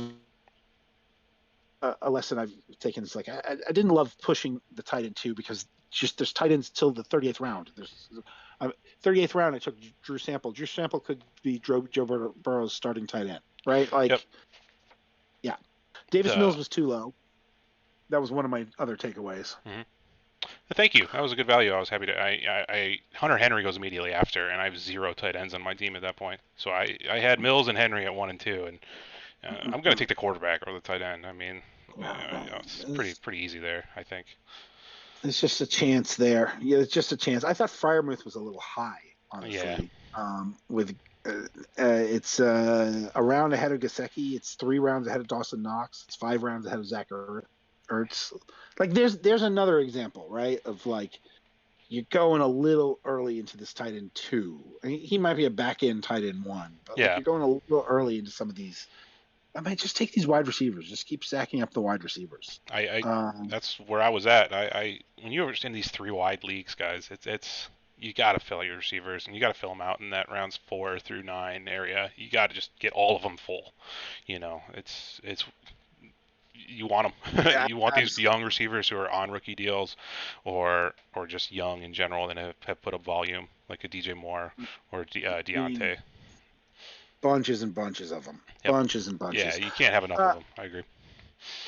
So you said that this draft ended up coming out pretty flat, according to Dynasty Ranker. Yeah. Yeah. This I'll bring up a D Ranker here in a sec. I'll bring it up right now. But basically what we're looking at is the 12th team and the number 2 team are like only 10,000 KTC points apart. And you're talking everyone's team value is right around like 90,000. So this is anyone's ball game in this league in the taxi stand with what I'm looking at. We have not a lot of variance in position groupings in terms of from one team to the next. We're seeing a very even league. I have the number 1 overall value. That's only because I have an extra 23 first, and honestly the picks just in general are a little overweighted. So like I'm in the bottom 3 at every position group. But I'm the number 1 overall team with the picks baked into it, and most of the pick value is in 23. So I'm nowhere near the top of the league, even though this thing says that. You're at number 2 with a very well-rounded team with the number 2 wide receivers, number 2 quarterbacks. I love your team here, but just for sake of the numbers, like the top 3 are right around 100,000. That's like right where they're at, and then the bottom 2 are at 90,000 and 88. Almost 89,000. So this is close across the board. This is anyone's game. There is not a clear-cut favorite. There's not a clear-cut fail.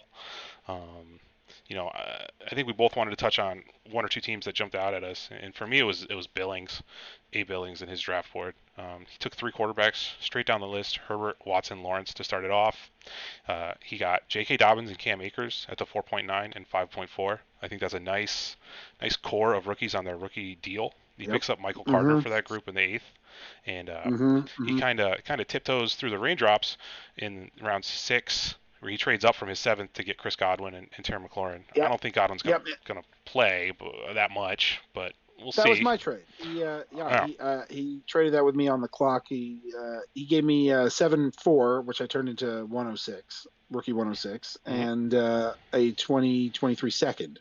Yeah, that's nice. I thought that was a lot to come up and get Godwin, but But he picks up Thomas. He picks up Thomas in the 10th. Who, I mean, if Deshaun Watson lands there, this could be a home run. This could be the pick of the draft, legitimately, if Michael Thomas does what he's capable of doing. I mean, it's a little bit of a stretch there, but he's got mega upside. He gets a 4th quarterback in Carson Wentz in the 12th. Evan Ingram in the 13th is looking like a good value where he just landed. Adam Thielen's going to score some points from the 15th round for Billings. Juju. Yeah, Juju. Really like Juju. I don't know what he's going to do, but he's he's young enough where he's got a lot of football left in him. And then he gets in the 18th to 19th, he gets 2 nice middle third rookies, which 2 running back darts there. Why not? One of those guys will be productive, if not for a few games. O.J. Howard in the 22nd round, just going down the list. Love that. I'm really hoping O.J. Howard gets a starting job, his landing spot. This guy is physically just an absolute monster, just a freak of nature, Howard, and his fall from grace, I think, is is again there's a redemption arc attached to O.J. Howard's career. I think coming. I agree. A little bit dumbfounding. Yeah. So to get that type of upside in a 2 tight end league in the 22nd round, I love that for Billings. And then some random darts that could be productive, like a Jamison Crowder in the 31st, a Brandon Bolden in the 34th. I like Billings' team. And then also, he made that trade up with you. He traded off of his 9th round pick with Roster Bader and picked up Roster Bader's 23 first. So everything I mentioned about Billings, plus he's got 2 23 firsts in the bank right now. This is a guy who knows how to play fantasy, and he's put a good team together here for sure. Any other teams jumped out at you? I agree with that. Yeah, I really liked the Chubb Waddlers move up to get Chase. This really stood out to me as a move I regret not getting on. He moved up from 207 to the 202. 207 ended up being Derrick Henry, which I thought was overdraft. Yeah, let me read that trade off. So Jamar Chase falls in our draft board to the 2.2 slot, and the owner of that pick is auctioning it off, and the Chubb Waddlers decides to give up his 212, his 612, and his 1112. What is this? It's recording them backwards. No, yeah. It's his 6th, his 11th, and his pick that round to swap up. And his pick that round. Yeah. It renumbered them because of the rookie draft. Yeah, that's what it was. He's going from 2.7 to 2.2. He's moving up 5 slots, and he's giving up his 6th and his 11th, but he's doing that maneuver to get Jamar Chase. And, yes. I love it. I do like it a lot. Yes. If you value Jamar Chase as highly, I think that's a 108, 109 pick-ish, at least. So, to me, if not higher than that, right? So, to me, to move up from 207 to that kind of value and give up only that was absolutely great. I really loved that.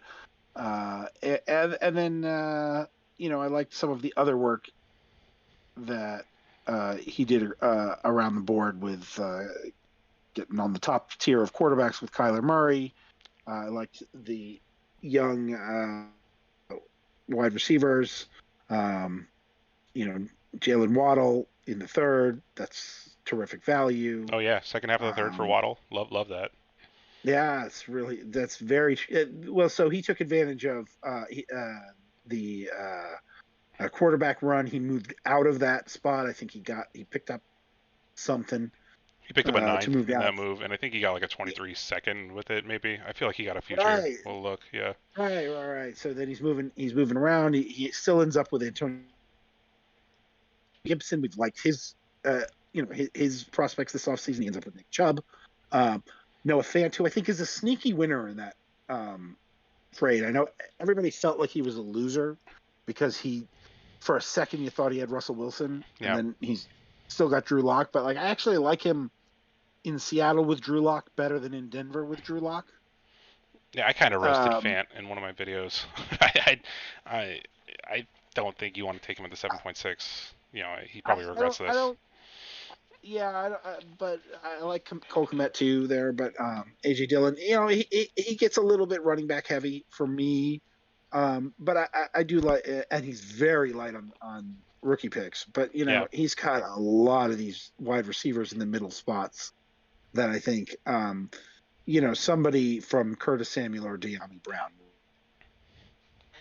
I think Paris Campbell in the 24th is a great dart throw. I think N'Keal Harriott in the 28th is a great dart throw. So I liked his approach to just stacking up these wide receivers, relatively young wide receivers, around a team built on Kyler Murray. So, that to me, very good production. And then I also thought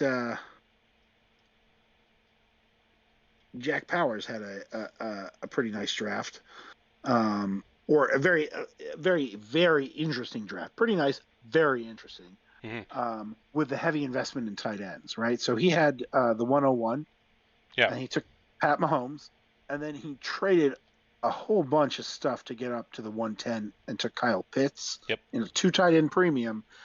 And then he had the 212 left. He didn't move that piece to get up to 101. And then he took George Kittle. So now he's got Mahomes and a huge tight end stack. Yeah. And then he's got a nice 0 RB early strategy with a bunch of injury away running backs. I just think he's a little old and thin at wide receiver. I don't know. I'd say thin. I don't know about old. I mean, he's got this Higgins and Bateman. He does have Higgins. That's some juice for long term. Higgins and Bateman. This turn of Higgins and Adams at the 4-5 turn, that's good. I like that for sure. Yeah. But it's certainly thin and a little bit thick at running back and thin at wide receiver for me. Right, there's a lot of pieces of that roster that could lose value if they land wrong. Yeah. But there are a lot of things I like about that roster too. So I would just point that one out as a good one. I've always found it hard to draft from the corner. Just in general draft strategy, like you want to have the 101 certainly, but then drafting that whole side down the list gets difficult. You know, there's nice safety in that you don't have to play the ADP game. You know, anyone you pass on is probably not coming back around to you. You just get 2 guys, but I don't like the corner. Put me in the 3 hole over the 1 hole for the most part. I love it. Yeah. I agree totally. So I just wanted to mention a handful of guys who I think would go higher today than they went 10 days ago. Yeah. Because of the free agent movement. Mm-hmm. All right. Watson went 209. I think he's higher. Oh yeah. Wilson 306. Rogers 307. Judy at 808 and Sutton at 904. I think those are screaming risers. Also Alberto at 1708. Big winner. Yeah. Christian Kirk 1208, maybe the biggest mover. Yeah, he Connor would jump 3-4 801. rounds. Mm-hmm. Yep. Yeah. Oh yeah. Connor 801. Terry McLaurin 609. You think he's a little bit better? I was huge at Terry McLaurin last year, and this is some philosophy stuff. Maybe we'll get on in a future video. We're starting to get close to time. But like, what do you do with your previous my guys? You know, in the following season, who maybe weren't as good as you thought. Are you trying to still be in on those guys at a little more of a value, or are you just trying to get away from them? This is something I struggle with, like with the philosophy approach like that. Because Terry was a my guy for me last year for sure. I mean, I think you have to shake off the emotions. Yeah. And like reevaluate. Yep. And like, so I got some guys who I'm holding. I got some guys who I'm moving on from, and it sort of depends. So I think that's a really interesting topic for a future lengthy episode.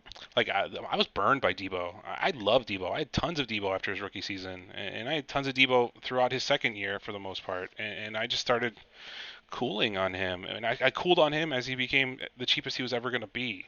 And that's and I got almost no Debo from startups last year, and it absolutely torched me. A guy I loved for a long time, and I finally ripped off the Band-Aid and got off of him, and then he has the biggest season of his career. I mean, you probably should have seen it coming, whatever, but looking back at last year's drafts where I passed on Debo in the 8th round or 9th round, I feel bad. Like that's a sinking feeling, because I loved him, and now he's doing it, and I don't have him, so it's awkward. So for me, I like to try not to fall in love with players. Yeah, too much emotion. Sure. This is but yeah, everybody has a price. Like for me, everybody has a price. I like try to keep a little bit of a distance for those things, right? Like I'll fall in love with a value and it'll move. But like, you see this in guy, like some people fell in love with Jalen Reagor's tapes, and then like nothing else mattered, and like they still don't understand it, right? And like you just have to be able to move on a little bit. Yeah. But I think Terry McLaurin has the best quarterbacking of his career, and I think I was real scared about him, and I feel better. Wentz makes me feel better. I agree. Wentz could deliver the ball down the field. He makes stupid decisions, but when he sets his feet and throws a ball, he throws a nice, accurate, deep ball. And we saw Michael Pittman eating, and I would say Terry McLaurin is a much better talent than McLaurin. I mean, I think, but that's a good pick for him. So 6'9". I like that. What do you think about these people I have as fallers? Tyler Lockett. Yeah. 1001. Yeah. The bottom kind of falls out on Lockett without Russ there. I don't see myself taking Lockett even when I'm trying to be DJ competitive. Shark. What do you think about that? DJ Yeah. Shark at 1106. You think he's I a did not faller from like. that spot, given his landing Yes. spot? Okay. Yes. Mhm. You Yes. talk about it. I'm not that plugged into Shark, but I know he's a guy you've. I was like, he's a guy I would have liked in Kansas City. He's a Yeah. guy I did not like this landing spot. I don't think there's enough. Like, I think, first of all, I don't think he's enough on a 1-year deal to preclude them taking somebody with the 32nd or 34th pick. Yeah. Like a receiver, you mean? Yeah. Yep. And Amon-Ra is there, and Swift's there, and Hawkinson's there, and like, Goff doesn't throw a lot of 9 routes, and Shark is great at running 9 routes and some other stuff. I don't like the fit. I don't like the lack of investment. 1 year, $12 million. Yep. I kind of like really thought that he would get like 3 for $40 from the Bears or something to be the downfield complement to Moon. So I expected a better landing spot, so I would draft him lower. Yeah, I would be a good fit for him in Chicago. You know, Mooney's only 5'11" listed, and Shark's got that 6'4" frame, so they would play off each other quite well, I think. And Fields needs that vertical guy out there, which I don't know they have. I don't love that Detroit landing spot, That's and fair, the non-investment. Yep. Right, 1 for 12. It's kind of a bet on himself deal, but like you really want to bet on yourself and then go to Detroit. Yeah. With Jared Goff, Mm-hmm. I don't like that. I don't like that. I expected better. Yeah, kind of like Chase Edmonds. And you're going to play some crappy weather games, and so you're not going to have this, these elite numbers for the most part. Maybe you want to go to Arizona or something, because at the very least you're going to be playing, nice football on nice days, so where you can score points and maybe make yourself a bigger contract in the future. I think we're getting into like some closing thoughts. Is there anything you really want to put out there before we call it? We're getting kind of long here. No, I think this has been excellent. A lot of fun. Let's do it again soon and see what happened in the next 3 or 4 days of free agency. I mean, today's just the first day of actual signings. Yeah. I mean, gosh, something probably came off while we were recording this. I bet they did. I haven't even looked at my alerts. I mean, maybe Desean Watson was traded already. Let's take a look. I'm about to bring it up. That's right. Cornerback Darius Williams is signing with the Jaguars. What do you know? Jacksonville throwing more money around. Who'd have thought? That was from 3 hours ago. Maybe you already saw that. But yeah. Oh, goodness. All right. Well, all right out there. It's been fun visiting with you, listeners and viewers. Yeah, I would love to have you, Greg. You're going to be on here more with us. I loved this. I'm excited to get our league going. And we're just gonna say our goodbyes. Thank you so much for listening in, guys. Longer video, almost 2 hours here, so maybe you listen to this in chunks, or if you stayed with us the whole way, that's tremendous. If you found any of this information helpful, anything you've learned today, just hit the sub button, please. It helps me out tremendously. We're doing this. We're gonna keep making content no matter what, so be alerted to it. Be ready when Tony and Greg, when Stosh and Philosraptor drop a new video, because we're brainstorming all the time. We're trying to make actionable information. We'll go through rookie rankings and stuff. I would rather see this YouTube channel have success than any of my leagues. I'll put my rankings out there and have everyone in all my leagues listen to it and being able to snipe me. I'm fine with that if I'm helping the community out. That's where I'm at. So, thank you guys. We're gonna close it. Have a good afternoon, evening, good night. Thank you.